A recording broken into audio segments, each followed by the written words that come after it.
Hey everybody, this is John for MTG Nexus, continuing our Versus series with Mono Green Devotion versus some of the top decks in the Pioneer format. As a friendly reminder, if you like the content you're seeing on this channel, please consider subscribing, give us a thumbs up, leave me a constructive comment down below. So we aim to create a gauntlet for every major archetype in both Pioneer and Modern over time. That way people can shorten their own playtesting by watching how some of the matchups play out. Anyways, this is the Mono Green Devotion deck that has been taking Pioneer by storm in the early weeks, although it has slowed down a little bit in the current weeks, although it has largely been pioneered by Todd Anderson, among many others. This particular list is by Phelan, F-A-E-L-L-A-N, Magic Online user from this past weekend. Well, this pack was weekend's many Pioneer events. This is the list we used in the last video against Mono Black aggro. If you want to check that out, as well as our list with Todd Anderson. It's one of his second list versus the Simic Nexus deck. So nothing too special about this particular list other than it is lacking in interaction for other creatures, because Todd Anderson went with Hunt the Hunted this past weekend. Phelan opted for a much more streamlined sideboard of 4 copies of Reclamation Sage, 4 copies of Nylea's Disciple. Those of you not familiar with this archetype yet, the main thing the deck is trying to do is to get absurd amounts of mana, and then use a giant Walking Ballista, giant Voracious Hydra, or Nissa Who Shakes the World to kind of close out the game.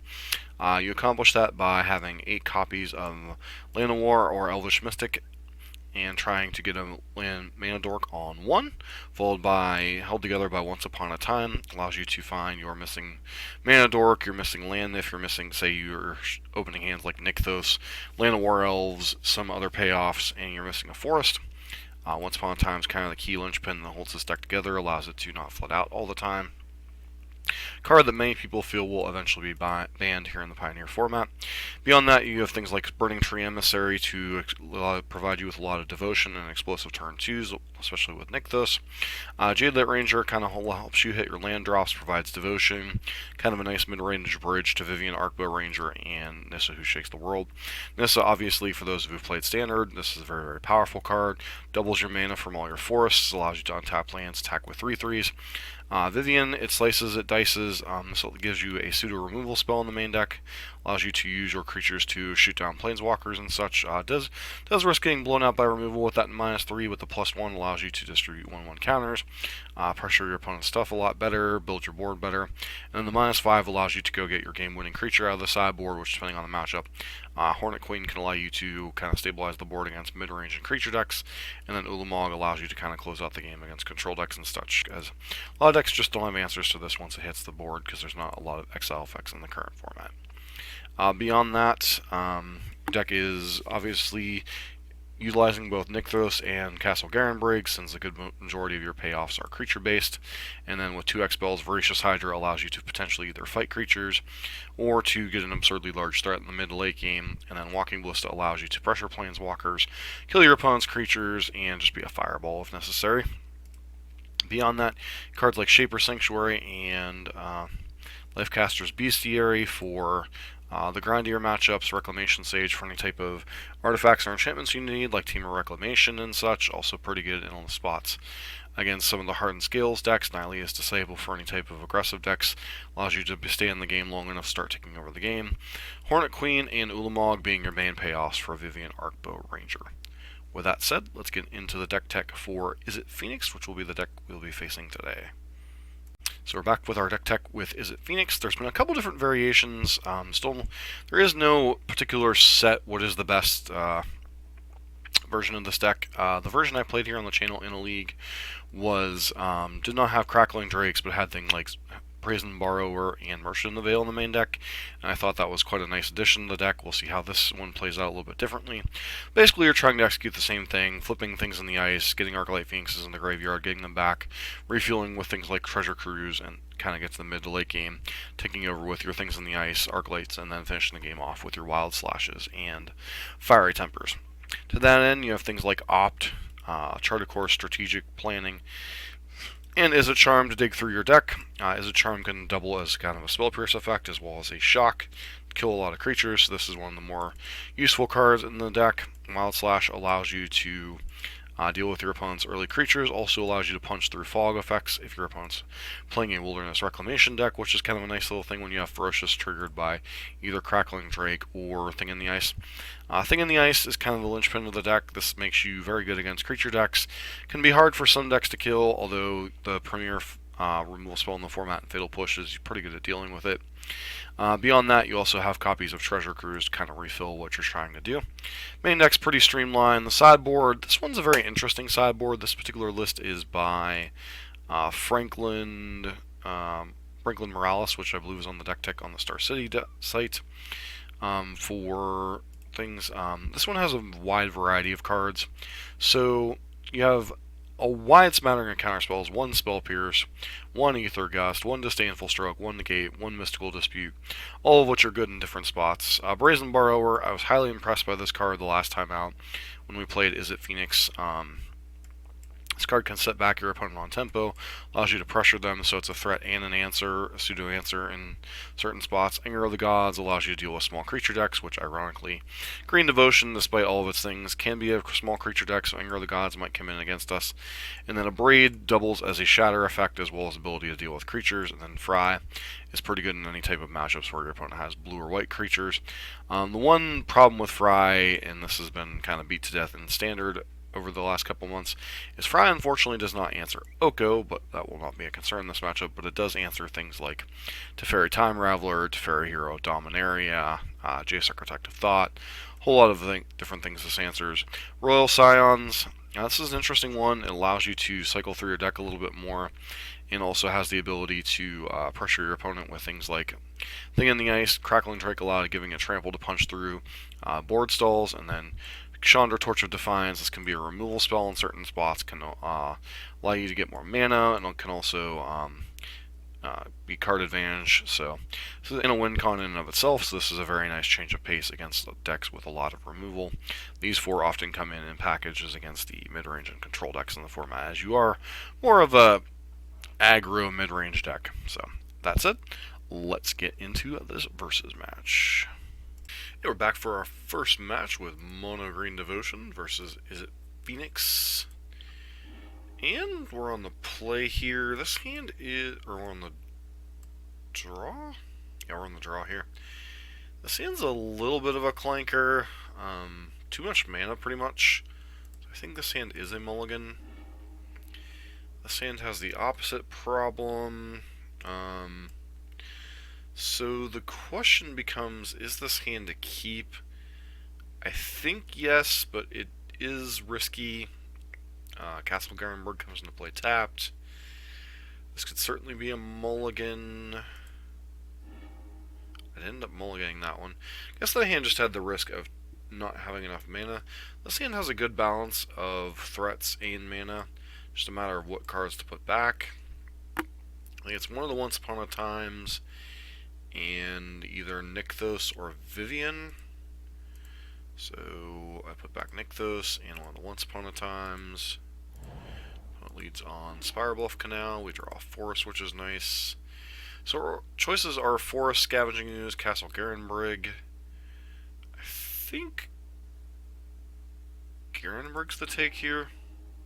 Take Scavenging Ooze because the Izzet Phoenix deck is susceptible to having its graveyard eaten, but I do think it's possible we were supposed to take Castle Garenbrig there. Especially if our opponent has interaction for the elf, that could get a little bit awkward. They do, discarding a Phoenix. Run the Skoos out there. They opt. Izzet Charm the Scavenging Ooze. So once again, need to be careful when you're taking your lands and such with Once Upon a Time. That's one of the things is, while it does increase consistency of the deck, it does also make decisions more important. Like if we had our third land and we were churning through with Jadelight Ranger, I think we'd be in much better shape here. As is, I think our development's a little bit stunted, and our opponent is looking like they're going to be able to exploit that. They are melting our face. That's not a good sign. Shocking in. Another Lightning Axe, killing the Mystic. Getting back Arclight, so they put us under a lot of pressure here. See, this Jade Light would have been a turn earlier. I think we would have been in better shape here. It chooses not to block. They cast a Crackling Drake, which is interesting.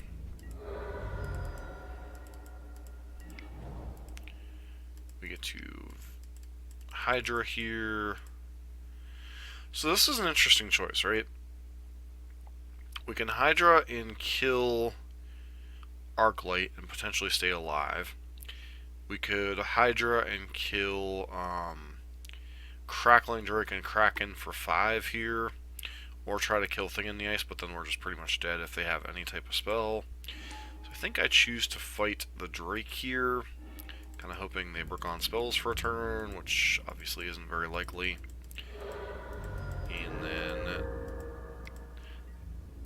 the other thing we could have done is we could have played Vivian Arcbow and killed the thing, but ultimately had the same result. Opponent maybe doesn't have a spell. Play Vivian, try to take down, kill the Thing in the Ice. And they have a Lightning Axe, triggering. And we have no mana left to play. And then recasting Izzet Phoenix, that's just lethal damage. So one thing to note there is, even though it looked like we got steamrolled in some regards, taking Castle Garenbrig with that one Once Upon a Time, as opposed to the Scavenging Ooze, might have been the better choice. Would have allowed us to get the Jade Light Ranger down earlier. Potential start cycling through our deck a little bit more. So this Devotion deck is tremendously about velocity and momentum and continuing to have a board presence. And the more that you can churn through your deck, develop your mana, etc., the better off you are. So aggressively trading off isn't always good, especially against a deck that has a ton of, Lightning Axes and Fiery Tempers and Wild Slashes. So, bit of a mistake there. May have ended up costing us this game. This game was pretty close, but I do think we might still have lost, even with the change in the approach there. But I do think it is something to note that, that one choice with Once Upon a Time can make a huge difference. Anyways, on to sideboarding and game number 2. So we are back for going over sideboarding. So the main thing with Mono Green Devotion, this is an engine deck, so the more you take out, the worse off you are. You also have to consider when you're sideboarding if you are the aggressor or if you are the control deck. In this matchup, the Phoenix deck, although it would seem like the aggressive deck, is actually the control deck in the matchup, because they have all the removal, they have the pressure to contain our board. We are the aggressor in a lot of spots, so keeping that in mind, Nihilia's Disciple probably not quite what we want, and their damage deck can do damage in huge chunks. And then, as far as what to board out, Scavenging Ooze and Walking Ballista, both are kind of weak in the matchup. Ooze can kind of chomp up their way at their graveyard, take away the Arclight Phoenix angle. The problem is they have a lot of things like Lightning Axe, Wild Slash, Fiery Temper, potentially other things they'll bring in to answer skews before it gets out of hand, and Walking Ballista just isn't the most mana efficient thing as far as containing their board. So we brought in the 2 copies of Shaper's Sanctuary to help with the 1-for-1 trading that they like to do. And then, could argue for Lifecrafter's Bestiary, but it does feel like a 3-mana do-nothing isn't quite where we want to be in this matchup. So this hand is fairly nice. We have Elvish Mystic and the Burning Tree Emissary. Once Upon a Time to potentially help us find a Nykthos. Get some explosion going. And from here, the main thing is casting Once Upon a Time. We could trick the Burning Tree Emissary or the Castle Garenbrig. We already have 2 forests, so that's not really a consideration. And then Burning Tree makes Nykthos a better top deck, whereas Castle Garenbrig gives us a 3rd land drop should something happen to our Elvish Mystic. I take the Burning Tree because that has the higher upside, and then we play our Elfin Pass. So our opponent plays their land and passes. We draw Vivian Arcbow Ranger. So obviously our play here is Forest into double Burning Tree, attack with Elvish Mystic. So I'm fast forwarding through this because we're having some issues with the replay when I try to do it slow-mo for some reason. So I'm just going to fast forward in hopes we actually get to see all the plays lining up. Here our opponent does their thing, they play a Mountain and Pass. We see a Voracious Hydra. Once again, if we would have taken Castle Garenbrig here, we would have been able to cast an Vivian Arcbow Ranger. Whether it resolves into the face of potential Izzet charms or other counterspells is another thing. But if our opponent's counterspelling here, this is 5 damage coming, or 4 damage coming across. As is, we basically have to play another Voracious Hydra just to get another Grizzly Bear down. Pressure them. They Izzet charm, discard a couple of things. They do their thing this turn, which is strategic planning, kill our elf, because they saw that we are kind of limited on our ability to cast meaningful spells right now, because we're choked on mana. The only play here is basically swing for 6 and play Scoos. That's what we do this turn. Scoos obviously can attack their graveyard, but we are tapped out this turn, and our opponent does get to go a little bit ham this turn. So, opponent plays Wild Slash on our guy. Gets to Treasure Cruise, do their thing. Get to kill a thing, bring the Phoenix back. And so, once again, going to stop it here. We are choked on mana, can't really cast anything right now. This is why we're not attacking with our Burning Trees.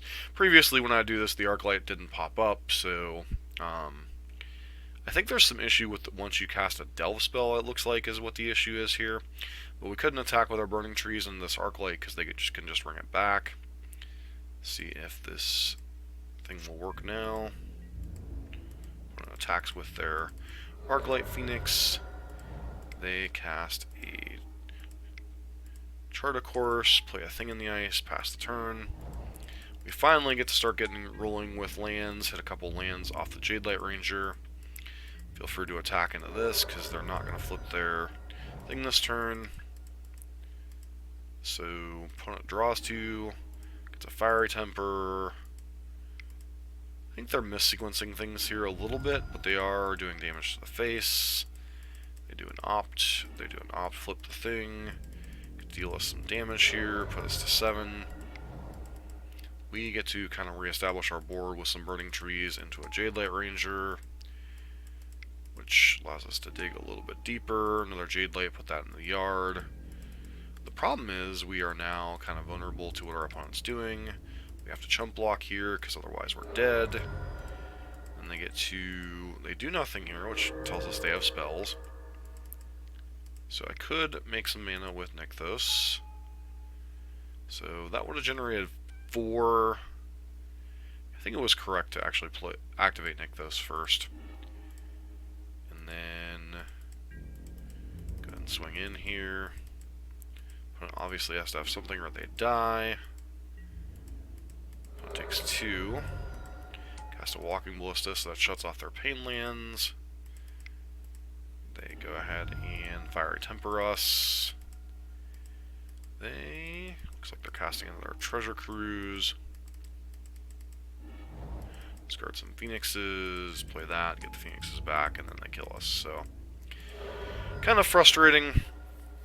Once again, though, it looked like if we took the land with Once Upon a Time, we would have been in a better shape.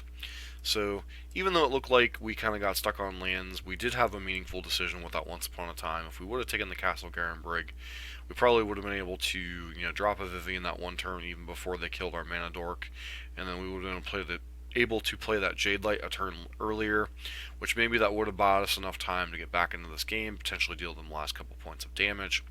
So, even though it looked on the surface like this was a horrible, horrible gameplay and horrible, for Monograin Devotion, just those 2 decisions with Once Upon a Time, 1 in each game, obviously made a meaningful difference. So that's why they say when, good players make the best decisions, the more decisions they have, the more they feel they can leverage their abilities. So, anyways, on to match number 2. Hey, we're back for match number 2. Game number 1 will be on the play this time. This hand, unfortunately, is a mulligan. If this was a forest, we could certainly debate keeping it, as well we could go, obviously, go Mystic into Mystic into Jadelight Ranger, but obviously the one land being Nykthos and no Once Upon a Time. This hand's a mulligan. This hand's a lot closer. So this 6-card hand is reasonable give or take either one of these, and then if we find a mana dork with Once Upon a Time, this hand's perfectly defensible. Possibly this should be a mull to 5, but I think this hand is fairly decent enough. Unfortunately, our thing is Ballista, couple forests, and a Burning Tree. Burning Tree, not the greatest without a second green source for certain, so I think we take the forest here, just to guarantee hitting our land drops. When it has no plays on 1, we play Ooze. They opt. Let's see if they have an answer here. They have Wild Slash for our thing. Let's go ahead and play out nothing here since we're getting close to Castle Garenbrig stuff. Opponent once again continues to not really develop anything, just cantrip a bunch. Strategic planning, doesn't put a Phoenix in the yard. They have a treasure cruise here. Use Fire Temper to the face. Go ahead and start playing out large Voracious Hydras. It's going to really put opponent under some pressure here now. They deploy a Crackling Drake. Just a 7/4, which makes for a very interesting race. And then we deploy another large. I guess we deploy a Ballista and a Scavenging Ooze. Could certainly have done another large Voracious Hydra there, but this forces our opponent to stay back and block potentially. And it looks like we should have gone for the fight option on Crackling Drake there. So our opponent was able to get just enough spells to kill us there. So, moral of the story, Crackling Drake can kill you from seemingly out of nowhere. So, do keep that in mind. Probably the best bet would have been to do the fight there. Still would have had the 8-9 in play, which would have been lethal. So, Izzet Phoenix, despite having a slow start, had a Crackling Drake and then killed us the following turn. Shocker. Anyways, on to sideboarding and game number 2. So as I mentioned in sideboarding for match number 1, we really aren't the control deck, so bringing in Nihilia's Disciple doesn't make a ton of sense. There isn't too many things to hit out of their deck at all, if at all, with Rex Sage. Hornet Queen's good, but having 4 virtual copies with Vivian seems perfectly fine. So we choose to bring out 1 Walking Ballista and 1 Scavenging Ooze to bring in 2 copies of Shaper Sanctuary, as most of their removal is spot removal. We're on the play here. So the one card we could have considered bringing in is Lifecaster's Bestiary, but the problem with that is if they're attacking your mana, which Thing in the Ice decks frequently do, then it's really kind of hard to leverage that. This hand perfectly defensible, a little bit heavy on mana sources, but we have Jadelight Ranger to churn through our deck a little bit, and Voracious Hydra has a mana sink. So, and our opponent doesn't have a kill spell for the elves, so we get to go Jadelight, keep Bin Burning Tree since we don't have a Nykthos. Get a Castle Garenbrig seems reasonable. It has a chart, of course, for an Arclight Phoenix. It's one of the slower starts for the Phoenix deck. We're able to punish them for ditching the Phoenix. It does strategic planning. Wild Slashes the elf to put us a little bit behind the ape to kind of get rid of our mana a little bit. Isn't quite enough to get Voracious Hydra pumped up here, so just choose to run the Shaper Sanctuary out there and make it more difficult for our opponent to do the thing. Opponent, we just started to chomp down on opponent's graveyard a little bit. Trying to keep cards like Treasure Cruise a little bit more difficult to cast. Really don't have a whole lot else going on.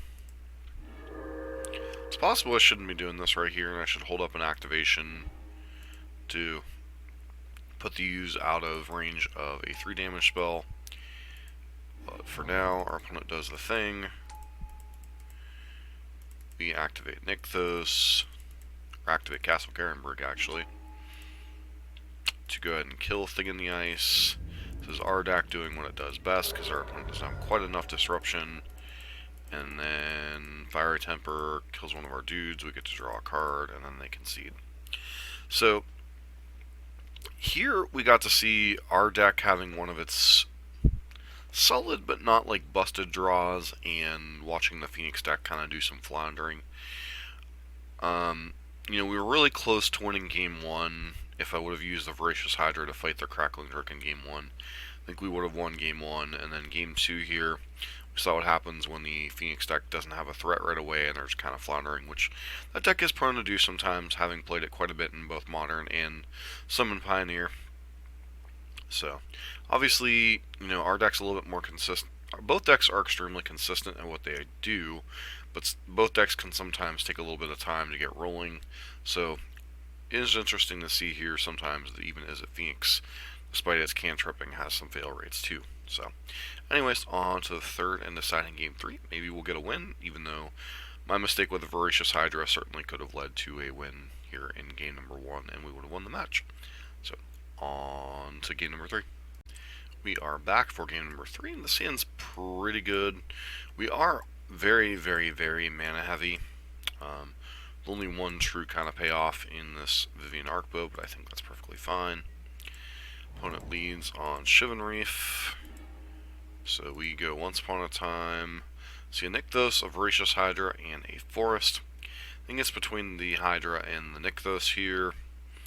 I think I end up taking the Hydra, but it certainly wouldn't be incorrect. Nope, we take the Nykthos. I'm not sure on that.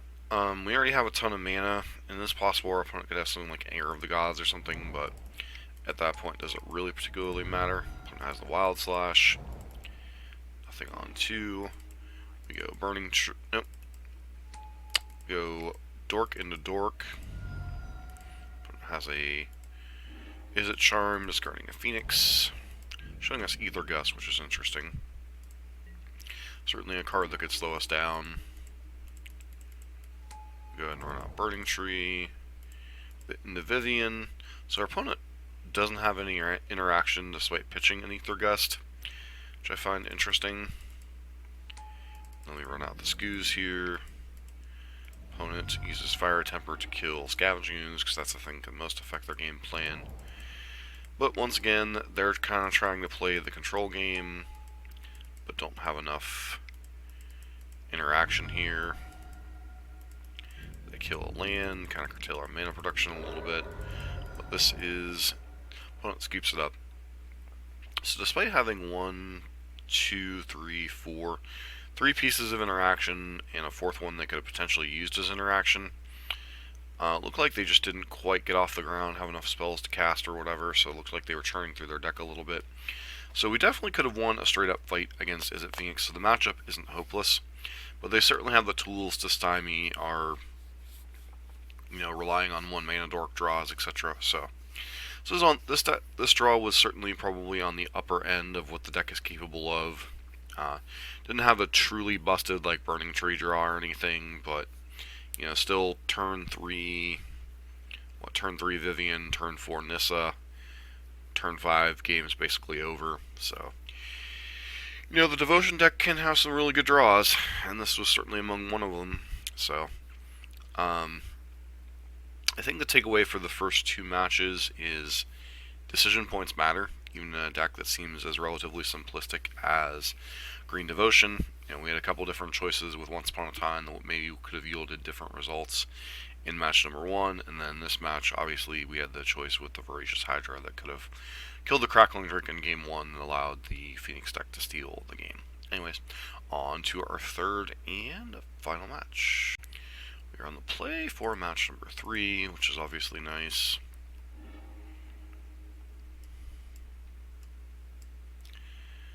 I think this hand's a keep. I mean, we have no 1-drop Accelerant, but double Burning Tree on turn 2 seems reasonable, especially on the play. And if we hit a Nykthos, or Once Upon a Time next turn to dig for a Nykthos, this hand gets extremely good. So, it's possible we're supposed to always dig for a 1 mana interaction, or 1 mana Dorko, but instead we get to go triple Grizzly Bear here. But once again, keeping Scavenging Ooze as their main targets. Thing in the Ice obviously makes it a little bit more difficult. We're not hitting land drops, unfortunately. Opponent chooses not to block, which is interesting. Strategic planning. Wild Slash, kill a Dorko. Of course, we draw the Nykthos turn after. It's kind of too late here. Running the Voracious Hydra out here to get more devotion out for potential Vivian next turn. Opponent now decides they can block. They do that. They flip the thing, start pressuring our life total. Looks like they're treasure cruising here.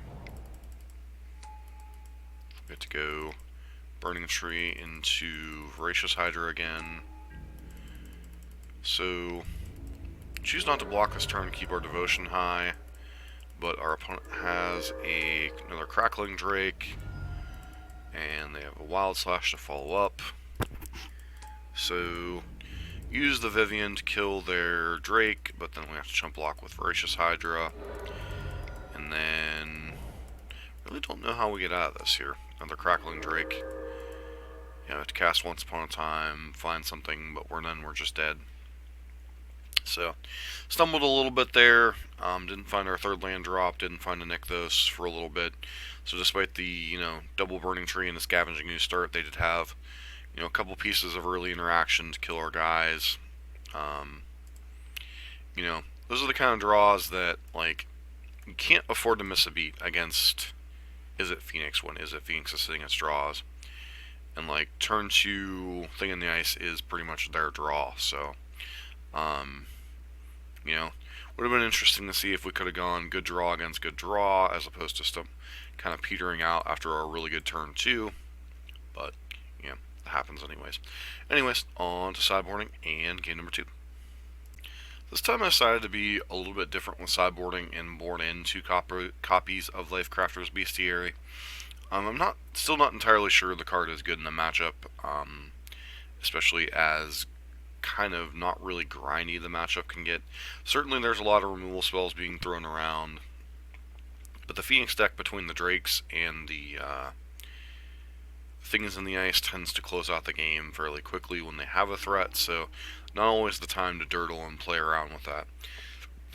This hand is a little bit interesting. It's certainly considered keepable as a once upon a time here, but when you're playing against a deck with this amount of removal, 1 mana dork into a bunch of pedestrian walking ballistas doesn't seem keepable. This hand seems much more defensible. A 1-drop of any kind really is pretty decent. Walking Ballista is probably the card you can get rid of, as it's not really a particularly good payoff in this matchup. And then if Once Upon a Time yields either a Forest or a Mana Dork, instead we're faced with the difficult conditioning of either taking a Forest or a Burning Tree here. I think we end up taking the Forest. Certainly could have been the Burning Tree we could have taken there. Taking the Burning Tree here. No interaction on turn 1. Nothing on 2. Attack with the Burning Tree. Play a Dorko. They opt. Play Wild Slash on the Dork. Realizing that we haven't quite played anything here. Jam a Vivian. They have the Izzet Charm. So opponent interacting. Here comes a Thing in the Ice. This is a mess up here on my part. I should have flowed the mana with Nykthos, then played the Nykthos. Getting a Nissa down this turn probably would have swung this game. Certainly would have allowed us to start pressuring them. Especially when our opponent's doing nothing. They have a Disdainful Stroke, which they wouldn't have had up last turn. So, obviously very important. They turn the Burning Tree Emissary. Strategic planning. It's like a Treasure Cruise, flip their thing, or their Awoken Horror, use the cute little trick of Lightning Axe, discard a Phoenix, bring back your Phoenixes, and then that's just too much. So, the problem we would have had here is, okay, that's their turn 7, whatever.